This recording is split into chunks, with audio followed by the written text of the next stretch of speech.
There you go. For some reason, the camera stopped working. Welcome, everyone. Good afternoon. Thank you for tuning in. Welcome to Torah with your host, Rabbi Anibal. Great to have you all here. Let's see.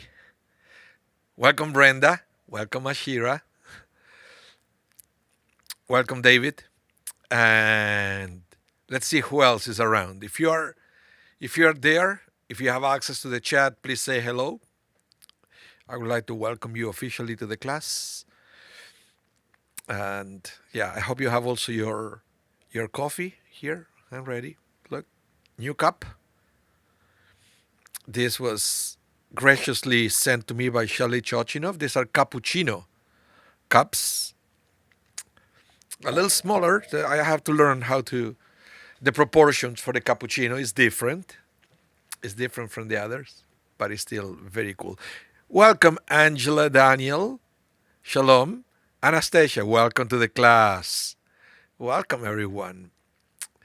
Yeah, let's give a couple more minutes for everyone to tune in, to relax, as before we start talking about the parsha for this week, which is parsha Nasso. Nasso is the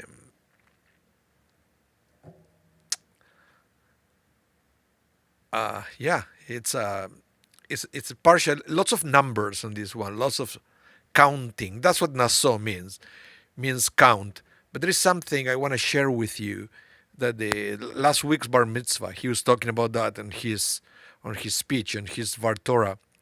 And oh, here, I will say to you in a minute what, yeah, Shira, is they are very nice cups. They are different. They are different. But this is only for people who like to put milk or cream on their coffee. It's not like you that you like it black. David, is the smoke bad in Winnipeg today? Yes, it is. I can smell it inside the building, and we have the latest technology filters here at the new Shari Zedek, and you can still feel it. I have a little bit of a light headache, and yeah, it's pretty bad. And I know they have a number to, let's see what is the risk today. What my phone is going to say, but I don't know how accurate. Yeah, um, the number is 9. 9, which it means high risk. High risk. And then there is very high. I don't even want to think. Very high is 11 or more. Today we are at 9, which is, I think it's been the worst so far, 9. Before today, the highest number I remember seeing was 8. Yeah, smoke for the fires. But it's like an every year thing. I don't remember that before, but now we are having an every year, and it's coming sooner and sooner into the season. So it's really bad. Welcome, Priscilla. Welcome to the class. And if there is anybody else there,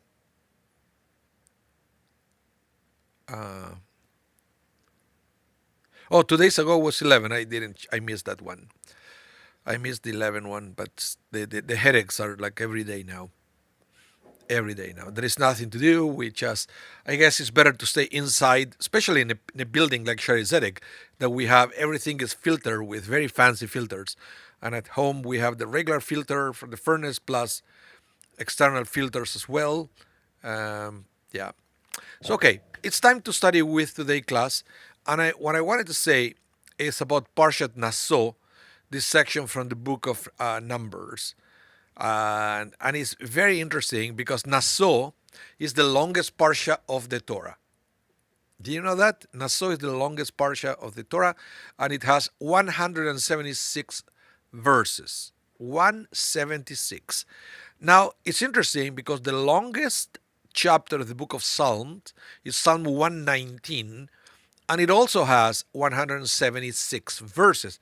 Imagine this, one psalm, 176 verses, and the longest tractate in the Talmud has 176 pages.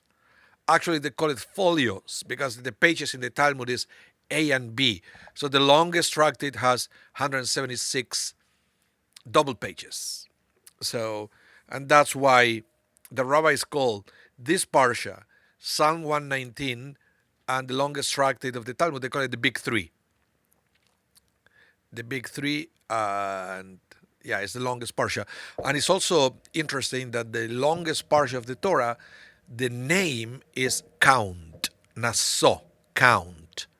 So I guess, yes, you have to count to realize that we have 176 verses in this week's parsha. So it's long, but it's very repetitious. The reason why it's so long is because we have the repetition of all the 12 leaders of the tribes that they presented offerings at the inauguration of the tabernacle. So it's the same paragraph repeated 12 times. The only difference is it changes the name, the number of the day, and the name of the leader. Everything else is the same. So if you're a bar mitzvah, you happen to have this parsha, the first reaction will say, no, no way, I want my parents to change it, this is too long. But then once you start going through it, you will realize, oh, well, maybe it's not so bad, because you learn one paragraph and then you can read a lot of it. And then you can impress your guests with very little work. So I have students that they had to do Nasso, and they had the first shock, and then it is the relief when they realized how repetitious this is. But I didn't want to talk to you about that specifically today, because there are many different topics on this parsha. One of the most famous one is that we are going to read Birkat Kohanim, also known as the Aharonic blessing, or the priestly blessing, which is the famous Yevarechecha that we say in the synagogue. May God bless you and keep you. You probably heard that blessing.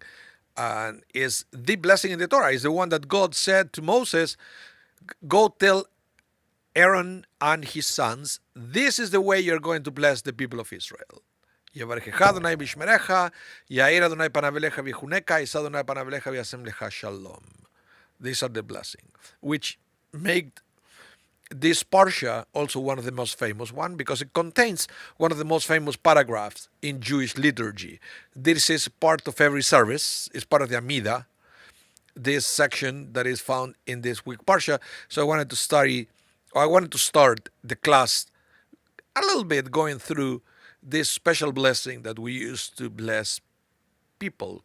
We bless our Bnei Bnot Mitzvah with this. We supposedly bless our children every Shabbat and festival with this blessing, and so forth. It's a text that is very special in the Jewish tradition. And let me tell you something. It was interesting, because I don't have the chance to read this section from the actual Torah, from the scroll, all the time, because that's not my main role here at the Shaarei Zedek, to read Torah. But today at 10 a.m., Central Time, in case you're tuning in from somewhere else, at 10 a.m., I had the opportunity to give a tour to a high school. It's called the Landmark Collegiate, that they came to visit the Shaarei Zedek. And I explained to them about the synagogue, about the liturgy, what is the Torah, what is the Talmud, blah, blah, blah. And then one of the students said, can I see the Torah? Of course you can see the Torah. So I opened the ark, I got the Torah out of the ark, I opened it on the table, and they were standing around it. And what was in front of them, this section, because this is the parsha of the week, and the Torah is already prepared for Saturday, just set right exactly on Birkat Kohanim, on the priestly blessing. So I had the opportunity to read it for them and explain for them a little bit what it's all about. Right? So this is what I wanted to share with you at the beginning of the class. So let's begin. But before that, I have other topic that I wanted to say before we go into the Birkat Kohanim. I forgot about this one. This is one of my favorite sections, because it's not every day that you can find a teaching in the Torah that is so contemporary like this one. It's a very contemporary teaching that we have here, and I will go fast about this. We studied this before in connection with a different section, but you will see what I'm talking about. Let me read it. It's talking about the three families of the tribe of Levite and what they have to do in order to help the priests. Because remember, the priests are the Kohanim, descendants of Aaron, Moses' brother. They were Levites originally. But then God decided that Aaron, even though he was a Levite, he was going to be a Kohen, which is a priest. And then all the children of Aaron will also be Levites, but they're not really Levite anymore. They are Kohanim, priests. Okay? And this is something that continued even to this day. We kept track through history to know who is a Kohen and who is a Levi, who is coming from from Aaron, from the priest, and who is coming from Levites, from the tribe of Levi. So the priests were the ones that were going to work in the temple doing the sacrifices. That was specifically for the priests, for the Kohanim. But the Levites also had the obligation to work in the temple, but assisting to the priest and doing other tasks related to the temple that they were not sacrificing animals. Okay, so one of the things that the Levite has to do was, at the time that we didn't have the temple in Jerusalem yet, was to move the tabernacle from one place to the next. Was a holy task, was a big honor, and it was given to the Levites. Originally it was given to the firstborns. So every family, with every firstborn, you will have to go to work in the temple. But because of the sin of the golden calf, that was taken away from the firstborn and given to the Levites. And that's why in this day and age, if you have a son, if your firstborn is a son, then even in these days we have to do a ceremony that is called Pidyon Haben, which is the redemption of the firstborn, because the Torah said there is still the obligation for the firstborn to work in the temple, but you can redeem the firstborn by giving a certain amount of money to the priest, and there is a ceremony that is done with five silver coins that you can actually buy online from a Judaica, and then do this ceremony. You can get any Kohen you want, and there is a text that you do, something that has to be read, and that's it. And I mentioned this because this tour that we have at the synagogue today, as they were waiting for me at the lobby, we have a beautiful display at the lobby with different antique Judaicas. And one of the things that they were there were this set with the 5 silver coins. And they asked me, what is that?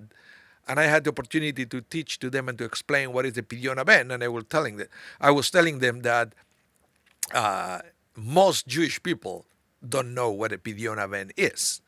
So I was saying how lucky you are that now, that you thought you were coming to visit a synagogue, but you go home now knowing what Pidyon Haben is, and you had a chance to see the coins that they are used for this ceremony.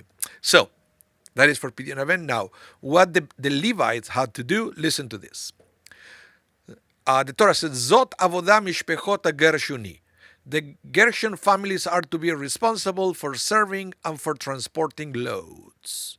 Okay? They are to carry the curtains of the tabernacle, the tent of meeting, its covering, the fine leather covering above it, the screens for the entrance to the tent of the meeting, etc., etc., etc. So the family of Gershon will have the obligation to take the walls. Okay? So there were the walls, there were the columns, there were some of the vessels that they were used for the service, right, that the priest will need to use for the service.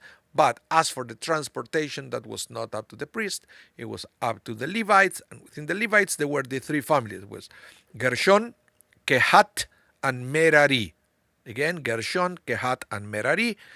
And each one of the 3 families will have 3 very specific tasks to fulfill, right? So Gershon will have to transport the curtains and the walls and things, so they will not they were not allowed to transport, for example, the vessels and so forth. It was not interchangeable. Every family will have a very specific thing. Ha! Shelly Chochinov is here. Look, Shelly. Thank you so much. Here it is.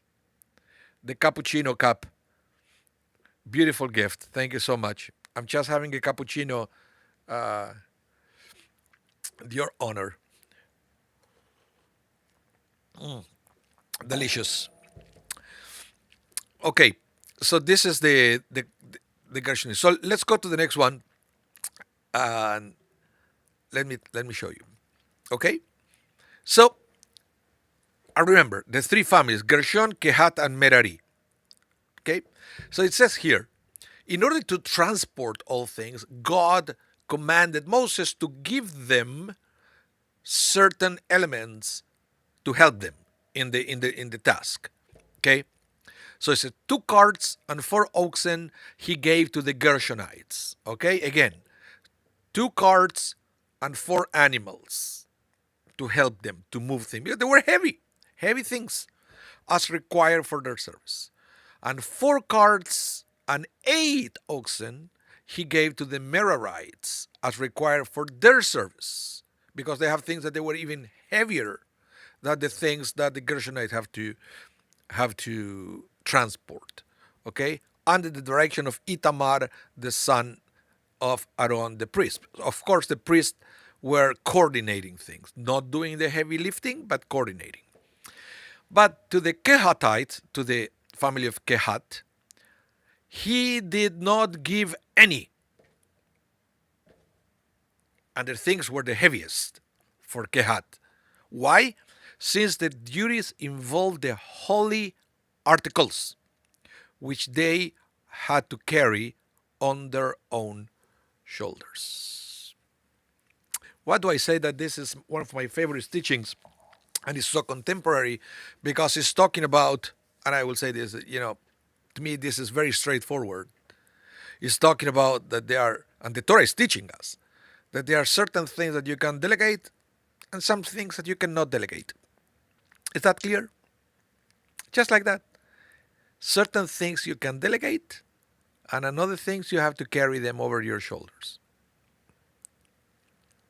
And I believe this is a beautiful,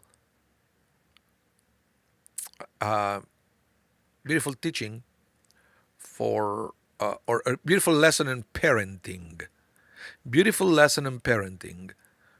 That there are certain things, for example, when you are talking about the education of your children, certain things you can delegate to school. But look what it says there. It said the holy things, you have to carry in your shoulder. You cannot delegate that. The ethics, morals. Don't expect that school will teach that to your children. That is up to you. Oh, but it's so difficult, Rabbi. It's so heavy. Look at that. It says there. It doesn't mean that the Kohatites, they have to carry some of the heaviest things, the menorah and all the things, but it doesn't matter. They were so holy that you cannot put it in a cart and make an ox and like an animal to carry it. You have to carry it on your shoulder. That's why I said it's beautiful teaching. Beautiful, beautiful, beautiful teaching. And okay, so any questions about this, any comment, I would love to read it in the chat. You know how it works. If you have any comments other than coffee and weather, you can type it in the chat. I will read it and we can discuss about that, about the parsha. So, yeah, parents there, remember, there are things that you cannot delegate. And the same thing goes for our own lives, right? There are certain things that you can delegate, so other things you have to do it yourself. Otherwise, nobody will do it because they are too important.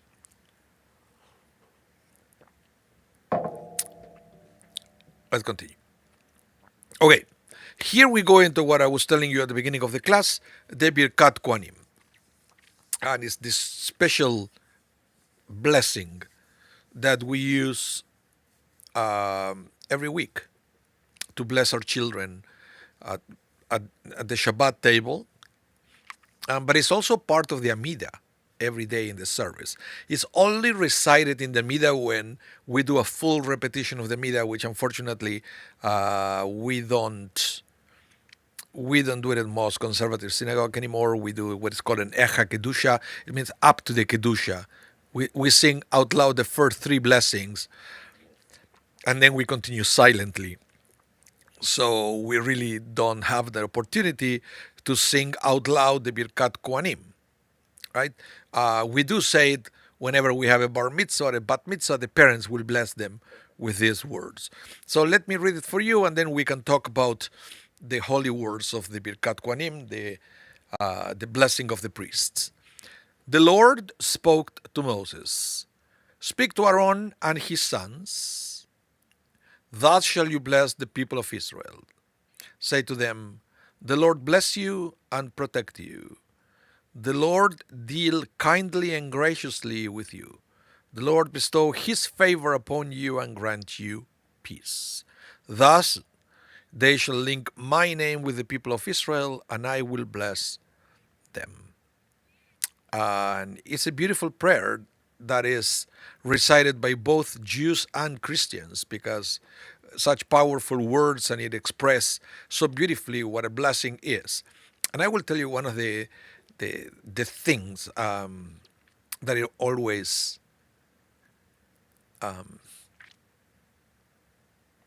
it piqued my curiosity. Let's put it this way.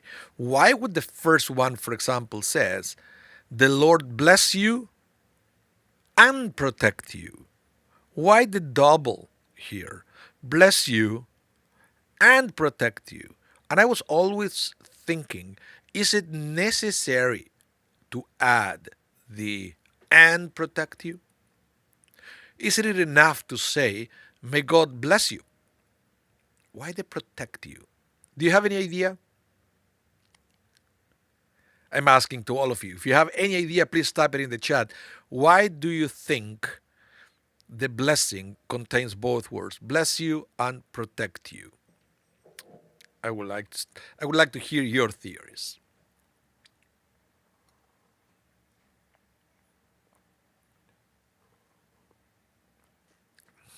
This also gives me the opportunity to have a little bit more coffee. No clue? No clue? Okay, keep that thought in mind, okay, as we read the next text. Because here is what the rabbis say about the bless you and protect you. Look, it is not enough to get a blessing from Hashem, from God. It's not enough. Not enough. It must be given with the assurance that it will have a practical implication. Many people receive blessings of wealth and health only to lose them to thieves and aggravation. Each of the priestly blessings is followed by a safeguard, a follow-up. A blessing of wealth alone is not enough. Hashem must guard it. Illuminating us with his countenance is not enough, unless fellow humans appreciate the grace that God has given the Jews. In this very corporeal world, it is without the appreciation, it's a worthless gift. And of course, even if he lifts his countenance upon us, we still need the blessing of shalom, of peace. And that is a very interesting thing, that the whole blessing ends with the word shalom. Because if there is something, it's so true, that doesn't matter how much material blessing you have. If we don't have peace, we cannot enjoy our blessings. That's why we pray for peace all the time. During the weekday services, the central prayer, the Amidah, contains 19 blessings. So out of the 19 blessings, we have the first three and the last three are three blessings of introduction. The last three is when we say farewell to God, but the 13 in between are petitions. We ask God things we need or we want. 13 blessings. On Shabbat, and on festivals, the 13 blessings of petitions get replaced for one blessing of sanctification of the day. Why is that? Because the rabbis say that on Shabbat and on festival there is no petition. Why so? Because when you ask for what you don't have, you remember what you don't have, and that is an impediment for enjoying the day, for celebrating the day, because now you're worried about what you don't have. So there is no petition on Shabbat or on festivals, except for peace. And later on, it was incorporated, not in the Amida, but in different part of the service, prayer for healing as well, because those are the two things that they don't let you fully enjoy your blessings: lack of peace and lack of health. But especially the peace, we have the exception. We are allowed to pray for peace, to petition for peace, even during Shabbat and festival, because it encapsulates everything. And that's why this blessing will finish with the prayer for peace, because he said, you know what, God, if you cannot give me peace, everything else that you may give me as a blessing, I cannot enjoy it. Okay? So back to the beginning, where he said, may God bless you and keep you, or may God bless you and protect you. That's life. That's life. Because a blessing is a blessing if it can be protected. You know, you may win the lottery, millions of dollars, and you will say, oh, thank you, God, for the blessing. But if you don't have the health to enjoy that, then it's not really a blessing. Or if that money will ruin your marriage, is that a blessing? It's not. And so forth. So it's not just for me to feel the blessing, but protect. But protect what I already have. That's the thing. Let this new blessing be added to what I have, not to ruin what I have. And that's why Rabbi Kamenetsky will say this is true for each one of the three statements of the Birkat Kohanim. Don't let the blessing ruin what you already have. So that's why there is how this rabbi said, let me say it here, safeguard, he called it. There is always a safeguard that the blessing is actually going to be a long-lasting blessing. Brenda, you said, I don't think that bless covers everything. Protection is a separate act. Yeah, okay. Maybe they are two different things. But that's the way I read it. I have one more thing to share with you about this from a different rabbi. Listen to this. All of the priestly blessings are phrased in the singular. They are addressed to each individual separately. How then can the last blessing speak of peace? Isn't peace a collective concept? Peace between nations, peace between neighbors, etc. Now, he explains, a Jew is commanded to love God with all his heart and with all his soul. But man has other interests, and his organs are at war with each other. Some want to love and serve God, while others may not. How can man win this war? Our sages teach that one who wants to purify himself receives divine assistance. This is the meaning of the blessing that the Kohanim uttered. May God establish peace for you. That means within you. So this is a different aspect of peace. It's not just the peace between people, but a peace within yourself as well, which, by the way, sometimes is as difficult to achieve as peace between nations. We believe that sometimes we have peace with ourselves is easier. Not always. Not always. I know people that they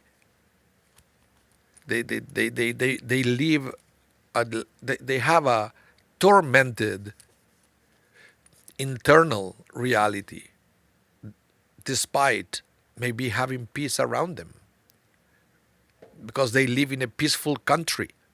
It might be, lack of peace in the world, but what they live is a peaceful place. But still, they are not at peace with themselves. And that is very common. I'm saying, by living here in Canada, of course, we all have problems and things that we don't like, but there is peace. It's a peaceful place. And yet, sometimes it's difficult to get the internal peace.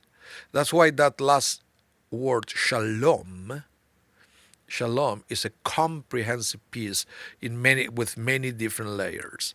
And that's why also shalom is the root of the word shalom is also shalem, which means completeness. It's a complete peace, not just external but internal as well. Shelley used peace is a duality, internal and external. Yep, yeah, that's exactly what the rabbis are saying, the two aspects of peace. Any other comment before we move on to the next topic? Okay, so let's continue with the next one. Let's move on with this beautiful, beautiful, beautiful parsha. Now, the other thing that this parsha is mentioning is about the donations to the tabernacle. Okay, because this parsha also talks a lot about the inauguration of the tabernacle and the offerings that were presented from the different tribes and all that.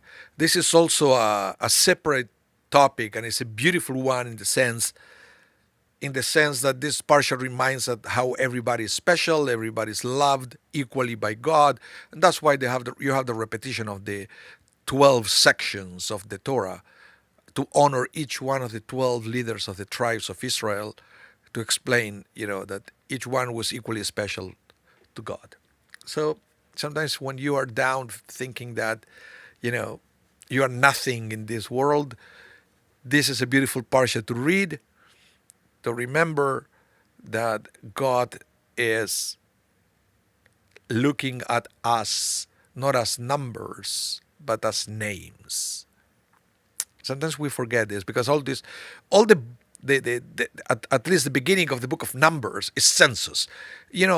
Count here, count there, give me the number, final count, and that. When you are in the middle of accounting, you feel that you are invisible, but then you have parshiot like Nasso, when you have individual recognition of people. It's a reminder of how special we are for God. Okay, but the other things that this parsha is talking about is all these offerings that they were presented to the tabernacle. Okay, the word for offering is called the terumah. The terumah. They were all this portion, but as a donations that they were made in those days. The donations we still have it in these days. It's a way that we make donations to the synagogues. We don't have the temple anymore, but it serves the same purpose. Having an opportunity to give something back to God, because it's a recognition that everything we have is coming from God. So listen to this, because it's extremely important, and you can catch this only by understanding Hebrew grammar, and I will explain. I will read it in Hebrew first, then I will translate it. It says, "V'chol terumah lechol kodshei bnei Yisrael asher יקרבו לכהן לא יהיה, ואיש את קודשיו לא יהיו, איש אשר ייתן לכהן לא יהיה." This word lo, of course, it sounds like, if you know a little bit of Hebrew, lo means no. Ken means yes, lo means no, but it's a different spelling.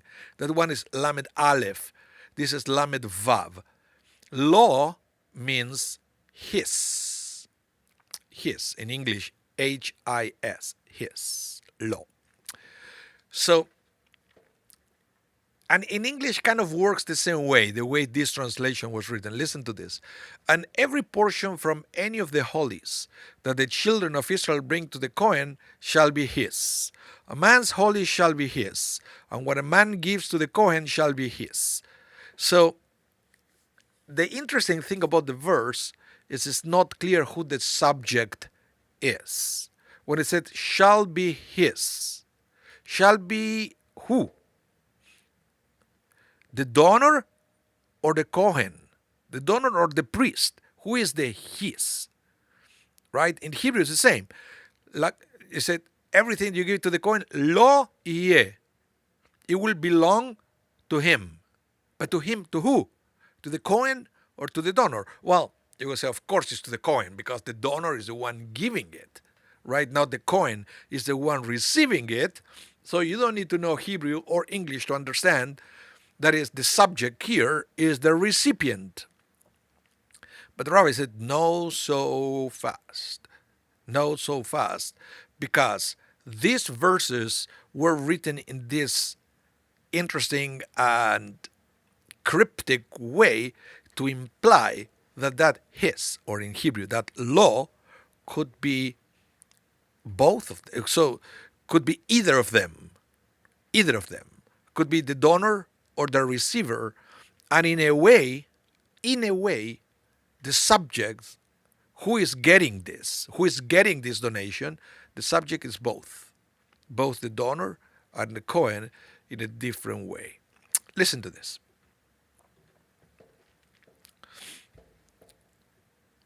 Let me read the story and you will understand. The following story is told about Rabbi Tarfon. Rabbi Tarfon, very famous rabbi. If you read Pirkei Avot, his teachings are all over Pirkei Avot, his moral teachings. He was very wealthy, but was not in the habit of giving substantially to the poor. Like many rich people that we know in these days, right? That they're billionaires, but some of them are very charitable. People like Bill Gates, for example, or Buffett, that they are famous for their philanthropic endeavors, that they give a big chunk of their fortunes to other people, but there are some others that they don't. And they're billionaires. Anyway, so it looks at Rabbi Tarfon was one of those, and it's interesting because he was a rabbi, but he wasn't very generous with his fortune. One time, Rabbi Akiva said to him, and I guess Rabbi Akiva noticed Rabbi Tarfon's habits and wanted to teach him a lesson, but here we come into a mitzvah in Judaism that is called tochecha, which is giving rebuke. Okay? Rabbi Akiva noticed that Rabbi Tarfon should be more generous, but he wasn't. So Rabbi Akiva wanted to fulfill the mitzvah of tochecha, of rebuke, by letting Rabbi Tarfon know that he was wrong. Okay, it's a mitzvah, but also the Talmud says is you should rebuke your fellow only if you know how to do it in a way that is not going to backfire. What does it mean? And we all know this. I don't know if you ever tried to tell somebody else, hey, I think you're wrong. How did that go? Usually not so good, right? At least you're going to be met with a, dude, mind your own business, right? Am I right? That's what happened. That's why the Talmud said, be careful with rebuke, because most of the time it doesn't work. And then it lists 3 reasons why it doesn't work. It said, we don't know how to give rebuke anymore. We don't know how to listen to rebuke anymore. So it's a combination of factors. And the other thing is, we don't have the moral stature to give rebuke anymore. In the sense that you will tell somebody else, hey, I think you are wrong, and the person is going to tell you, who do you think you are? And most of the time, the person is right. Who do you think you are? It's like, you never did this before, so you are trying to correct me, but you are so sane that you don't do it. It's very difficult to give rebuke, so the Talmud said, don't do it. But Rabbi Akiva, who was the one actually who said, be careful, you should not give rebuke. Rabbi Akiva, it looks like he was good at it. He was an artist in the art of rebuking people. So listen what he said to Rabbi Tarfon. Rabbi Akiva said, would you like me to be your agent in buying a town or two? Right? It said to him, Rabbi Tarfon, do you want me to multiply your money? You know, getting into an amazing real estate business? Of course, right? Certainly, replied Rabbi Tarfon. Rabbi Tarfon then brought 4,000 gold dinars, which Rabbi Akiva took and distributed to the poor. So, in other words, he didn't buy any real estate. Sometime later, Rabbi Tarfon sought out Rabbi Akiva and said to him, where are the towns that you bought for me? Rabbi Akiva took him by the hand and brought him to the Beit Midrash, the house of study, and brought over a child with the book of Psalms in his hand. The child read Psalm 112. Happy is the one who fears the Lord, who is devoted to his commandment. Until he got to the verse, he gives freely to the poor. His tzedakah lasts forever. His horn is exalted in honor. Rabbi Akiva said, this is the property which I bought for you. Rabbi Tarfon hugged Rabbi Akiva and said, you are my teacher and my leader. You are my teacher in wisdom and my leader in derech eretz, proper conduct. We're going to study about derech eretz in a minute, okay? What is derech eretz? Then Rabbi Tarfon started to give more money to the poor, okay? So this is the thing with when you donate money. When you donate money, the recipient of your tzedakah gets something, okay? Get the money. But at the same time, you get the benefits of the results of that mitzvah. You understand? Because many times when we help others, we have no idea what they are going to become, on what great things they're going to do. And especially this is very common when, for example, and I've seen it many times, and it's a topic that once in a while comes out in TV series or in movies, when you will see people paying for somebody else's educations. Have you ever seen that? And then the recipient of that money eventually go and do great things after graduating and inventing something or saving lives or who knows what. So it's it's a beautiful thing. So the rabbis say that when you give tzedakah and you help somebody and that person go and does something great in the future, the reward for those actions, they are going to be written in your account as well, because you were part of that mitzvah for the charity that you gave before. So it's a very, very beautiful thing. And I saw the other day on I think it was on Facebook, one of these stories that come to my feed of this case of a person that was like a person that looked like a beggar, that it came to a barber, and he said, I need a haircut, right? And said, but I don't have money. I said, don't worry. The barber cut his hair, shaved his beard, and I said, why do you want the haircut? And he said, well, I have a job interview. I said, but you can't go to a job interview like that, looking like that. I said, go to the back, take a shower, and I will give you some clothes that you can go. And the beggar said, I this is all the money I have. I have like $2-3. I said, I don't want your money. Just I want to be sure you're okay. Go to your interview and think. And then he didn't know anything about this person ever again. The person that he helped, but then this guy looks like he eventually became like a real estate mogul and a millionaire. And eventually, what he did is because the And the barber said to him, "I don't want your money." I gave him a little card and said, "Pay it forward." So one day, you will have an opportunity to help somebody else. So just help somebody else whenever. I don't want you to pay me back or anything. But eventually, this other guy became a millionaire, and one day he went back and bought the property that the barber was renting, and showed up and gave him the key and said, "This is yours now."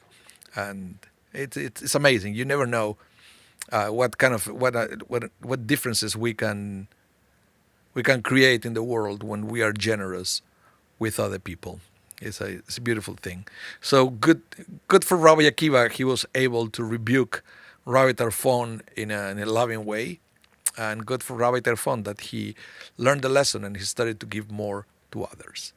And that's why when the parsha, let me read it again, what it says, "And every portion from any of the holies that the children of Israel bring to the Kohen shall be his." It will belong to the Kohen, physically to the Kohen, but also the spiritual impact also belongs to the giver, and it's a wonderful thing. So let's talk a little bit. Remember, I mentioned about derech eretz, the proper way. Derech eretz is what is expected from us, and it's very important for us to understand that this is also a Jewish concept. It's called derech eretz. It translates as the way of the land, but it involves not just being polite, but also becoming a great individual in society. That's what it is. So listen to this. Derech eretz includes everything that flows from the human being's necessity to perfect his destiny and his life, together with his society, through the medium of the earth bounty. So you see, it's a twofold thing, derech eretz. Becoming better yourself, but in the process, making a better world. So you should not sacrifice one for the benefit of the other. Understand, this is brilliant. You should not sacrifice one for the benefit of the other. It's you and the world at the same time. Hence, the term is used in reference to earning a livelihood and establishing civic order, and in reference to the path of discipline with manners and refinement that social life require, and to everything that touches upon the development of humankind and civility. And this is very important. It's not about just becoming better people, but how we become better people. Okay? Sometimes people, you can become better, but at the expense of somebody else or the world. That's why in this day and age, we talk a lot about this, about how to progress as a society, and at the same time to take care of the world and the environment and everything. It should be the two things together, and you can see that it's part of rabbinic Judaism. It's a huge mitzvah to do it in that way. So Pirkei Avot will talk a little bit about that. Listen to this.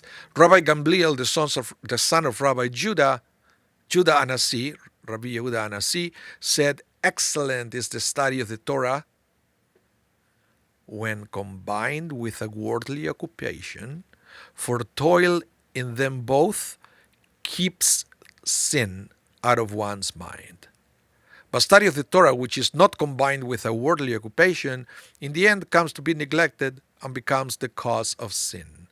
And all who labor with the community should labor with them for the sake of heaven, for the merit of their forefathers sustains the community, and the forefathers' righteousness endures forever. And as for you, God in such case says, I credit you with a rich reward, as if you yourself had actually accomplished it all." You see what I said? I will give you the rewards of when you do the well and you affects other people's life positively, that at the end, whatever good actions come as a reaction of your good action will be accredited to you. But the first part is something I want to talk to you, that it was very common in Judaism, and I think in this day was misunderstood, or because we all know people in this day and age that they do all day long is to study for the sake of studying. And I don't want to get into the debate here, but we all know that this is a reality, especially in Israel. You will hear all this in the news all the times. If they should be supported by the states and by the taxpayers or not. People that they just dedicate their lives to study Torah and not work and not do anything, not even teaching, just for the sake of studying. But then on the other side, I say, well, we need people that just study to preserve Judaism. So if somebody in the future wants to learn more about Judaism, these people should be there. But clearly, Pirkei Avot, Rabbi Gamliel was against that model. Rabbi Gamliel said, no, we have to be able to study Torah and to work at the same time. Both are necessary to create, let's say, the perfect Jew. The perfect Jew studies and the perfect Jew works at the same time. So it's not just that you make an impact to your intellect and your soul by studying Torah, coming to synagogue, but also you make an impact to the world. It's part of our purpose. We come here to leave our mark in the world, and that it cannot be achieved just being, within four walls studying all day. And that is what Rabbi Gamliel is saying, and this is also part of the concept of derech eretz. That is extremely important for us to study, but it's also important for us to develop by studying.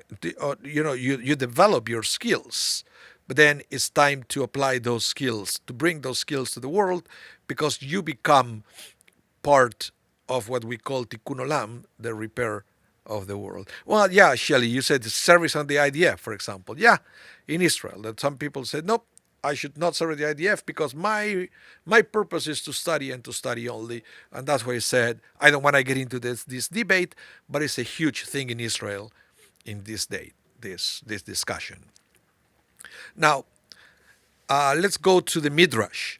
Vayikra Rabbah will say, Rabbi Ishmael, son of Rabbi Nachman, said, derech eretz preceded Torah by 26 generations.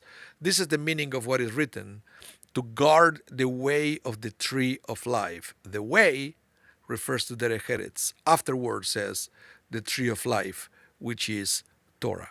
So in other words, and this is something that I mentioned it when we study about counting of the Omer, right? Right after Pesach, we have to count the Omer to refine our ethics and our morals in order to become proper vessels for the Torah. In the sense that the derech eretz, as being good people, productive people in an ethical way for society, it says it says preceded Torah, in the sense that please don't tell me that God needs to reveal the Torah for you to believe that you have to be a good person. Really? Are you really that kind of person that you believe that, without the Torah you wouldn't know that you have to be a good person to society? So Vayikra Rabbah, what it's saying is the ability of being a good person is already in you, with or without Torah. You get that? We already come to this world with the ability, with the potential of being a good person. And then when you unlock that potential, then the Torah will take you to the next level. But it's not the but it's not the other way around. Shelley, you said, let's see what you said, Shelley. You said, I grew up with understanding in Yiddish that derech eretz was in another place than here. No, never heard that. Never heard that expression. Sorry. But yeah. So, okay.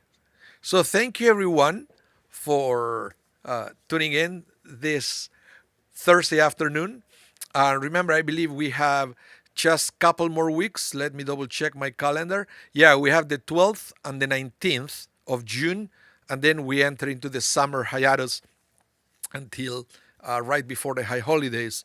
So uh, you can still go to our archive if you are missing us too much, so much, and you can go to our archive and study and replay old classes from Torah L'Chaim. But yes, we have 2 more weeks of Torah study. And thank you so much for tuning in for this class, and have a wonderful rest of your day. Remember, this class is going to be rebroadcasted tonight at 8 p.m. Central Time. And yeah, have a wonderful rest of your day. Please be safe, and hope to see you soon. Bye, everyone. Shabbat Shalom.